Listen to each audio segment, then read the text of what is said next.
राजकीय उदासीनतेचा कळस।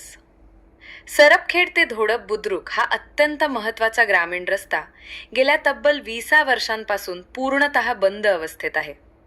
रस्त्याची अवस्था इतकी भीषण आहे की या मार्गावरून प्रवास करणे म्हणजे जीवावर बेतलेला धोका बनला आहे।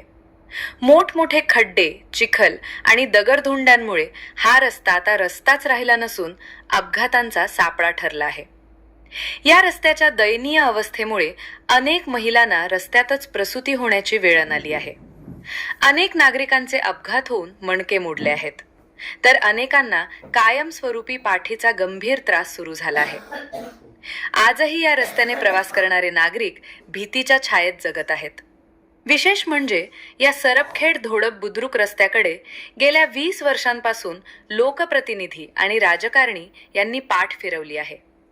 निवडणुकीपुरतेच आश्वासन देणारे नेते निवडणूक संपताच या भागाला विसरतात। हेच या रस्त्याचे दुर्दैव। तरी गावकऱ्यांसोबत चर्चा करणार आहे की रस्त्याबद्दल त्यांचं काय म्हणणं आहे। माझी आपल्या माध्यमातून येथील लोकप्रतिनिधी तसे शासनाला विनंती आहे की गेली 20 वर्ष झाले आम्ही या खडतर रस्त्याने प्रवास करत आहोत। कित्येक लोक या अपघात होऊन या रस्त्यावर मृत्युमुखी पडले, कित्येक लोकांचे हातपाय मोडले, कित्येक महिलांचा, माता भगिनींचा संसार या रस्त्यामुळे उद्ध्वस्त झाला।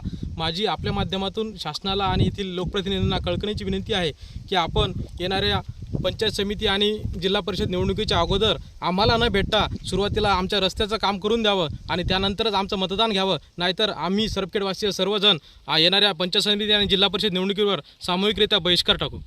या गावामध्ये काही जाण्याची सुविधा होती का?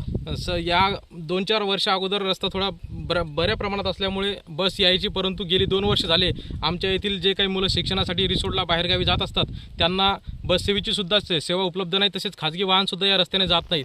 हा रस्ता म्हणजे मुख्य रस्ता आहे जो की इथून भापूर, सरपखेड, वडजी, आरेगाव, लेहिनी, धोडप येथील सर्व जी काही मंडळी आहे किंवा शाळेतील विद्यार्थी आहेत ते रिसोडला जाया या रस्त्यानेच करतात, परंतु रस्त्याची परिस्थिती अत्यंत डबघाईस आल्यामुळे मुलांचं शैक्षणिक सुद्धा नुकसान याच्यामुळे होत आहे। तर आणखी आपण काही गावकऱ्यांसोबत काही चर्चा करू या रस्त्याबद्दल। अजूनही एकही नेता, कोणताही नेता असो, या मतदारसंघाचा आमदार असो, खासदार असो व विरोधी पक्षाचे कोणीही असो, या रस्त्याकडे कोणीही दुर्लक्ष करीत आहे। तरी या रस्त्यातलं पहिल्यानं हा रस्ता दुरुस्त करण्यात यावा। 2000 विजयराव जाधव आमदार असताना त्यावेळेस 2009 हा रस्ता कंप्लीट झाला। 2006 मध्ये हा कंप्लीट रोड झाला त्या आमदार असताना। तोपर्यंत या रस्त्याकडे कोणीही बघून राहिले नाही। तरी या मतदारसंघाचा विकास करण्यासाठी सर ऑटो चालत नाही बरोबर या रस्त्यानं, कसा खड्डे जास्त, रस्ता कमी, अशी ही झाली रस्त्याची दुर्दशा।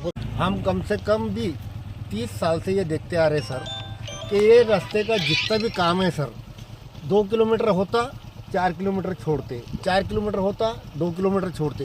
गांव के नज़दीक का रास्ता बनाया जाता ताकि लोगों को लगना कि ये रास्ता बन गया, लेकिन आगे जाके देखो सबके कंबरा में, मोंडों में, मनगढ़ों में सब जा पा रहे, सब जो आड़तों की तरफ भाग रहे। लेकिन ये रास्ते की 3 रास्ते हैं सर।